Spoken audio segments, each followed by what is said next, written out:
ಬೇಸಿಗೆಯಲ್ಲಿ ಹೆಚ್ಚಿನವರು ಫ್ರಿಡ್ಜ್ನಲ್ಲಿಟ್ಟ ತಂಪು ನೀರನ್ನೇ ಕುಡಿಯಲು ಇಷ್ಟಪಡ್ತಾರೆ. ಆದರೆ ಫ್ರಿಡ್ಜ್ ನೀರು ನಮ್ಮ ಆರೋಗ್ಯವನ್ನ ಹಾಳು ಮಾಡಬಹುದು.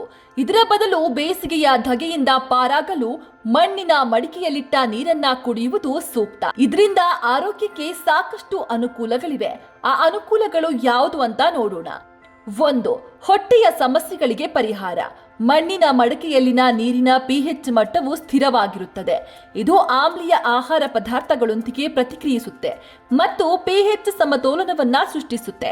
ಹೀಗಾಗಿ ಮಣ್ಣಿನ ಮಡಕೆಯ ನೀರನ್ನ ಕುಡಿಯೋದ್ರಿಂದ ಆಮ್ಲೀಯತೆ, ಮಲಬದ್ಧತೆ ಮತ್ತು ಗ್ಯಾಸ್ಟ್ರಿಕ್ ಸಮಸ್ಯೆಯಿಂದ ದೂರ ಇರಬಹುದು. 2. ದೇಹದ ಕಲ್ಮಶ ಹೊರಹಾಕುತ್ತೆ. ಸಂಶೋಧನೆಯ ಪ್ರಕಾರ ಮಣ್ಣಿನ ಪಾತ್ರೆಗಳಲ್ಲಿ ಸಂಗ್ರಹಿಸಿದ ನೀರು ದೇಹದಿಂದ ಕಲ್ಮಶಗಳನ್ನ ಹೊರಹಾಕಲು ಸಹಾಯ ಮಾಡುತ್ತೆ. 3. ಚಯಾಪಚಯ ಕ್ರಿಯೆ ಹೆಚ್ಚಿಸುತ್ತೆ. ಮಣ್ಣಿನ ಮಡಕೆಯಲ್ಲಿ ಸಂಗ್ರಹಿಸಿದ ನೀರಿನಲ್ಲಿ ಯಾವುದೇ ರಾಸಾಯನಿಕಗಳು ಇರೋದಿಲ್ಲ. ಆದ್ದರಿಂದ ಪ್ರತಿದಿನ ಮಣ್ಣಿನ ಮಡಕೆ ಅಥವಾ ಹೂಜಿಯಿಂದ ನೀರು ಕುಡಿಯೋದ್ರಿಂದ ಚಯಾಪಚಯ ಕ್ರಿಯೆಯನ್ನ ಹೆಚ್ಚಿಸಲು ಸಹಾಯ ಆಗುತ್ತೆ. ಅಲ್ಲದೆ ಈ ನೀರಿನಲ್ಲಿರುವ ಖನಿಜಗಳು ಜೀರ್ಣಕ್ರಿಯೆಯನ್ನ ಸುಧಾರಿಸುತ್ತೆ. 4. ಶಾಖದ ಹೊಡೆತದಿಂದ ರಕ್ಷಣೆ.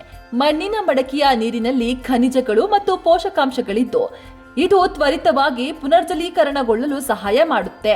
5. ನೈಸರ್ಗಿಕ ಶುದ್ಧೀಕರಣ ಕಾರಕ. ಈ ಮಣ್ಣಿನ ಮಡಕೆ ಆಹ್ಲಾದಕರವಾದ ಮಣ್ಣಿನ ಪರಿಮಳವನ್ನ ಹೊಂದಿರುತ್ತೆ. ಆರೋಗ್ಯ ತಜ್ಞರ ಪ್ರಕಾರ ಮಣ್ಣಿನ ಮಡಕೆಯ ನೀರು ಗಂಟಲು ಮತ್ತು ಕರುಳಿಗೆ ಪ್ರಯೋಜನಕಾರಿಯಾಗಿದೆ. ಮಣ್ಣಿನಲ್ಲಿರುವ ನೀರು ದೇಹದ ವಿಷವನ್ನ ಶುದ್ಧೀಕರಿಸುತ್ತೆ ಮತ್ತು ರೋಗ ನಿರೋಧಕ ಶಕ್ತಿಯನ್ನ ಸುಧಾರಿಸುತ್ತೆ. ಫ್ರಿಡ್ಜ್ ನೀರು ಗಂಟಲು ನೋವು ಸೇರಿದಂತೆ ಇತರ ಸಮಸ್ಯೆಗಳನ್ನ ಉಂಟು ಮಾಡಬಹುದು. ಹಾಗಾಗಿ ನಿಮ್ಮ ಆರೋಗ್ಯಕ್ಕೆ ಮಣ್ಣಿನ ಮಡಕೆಯನ್ನೇ ಆರಿಸಿಕೊಳ್ಳಿ.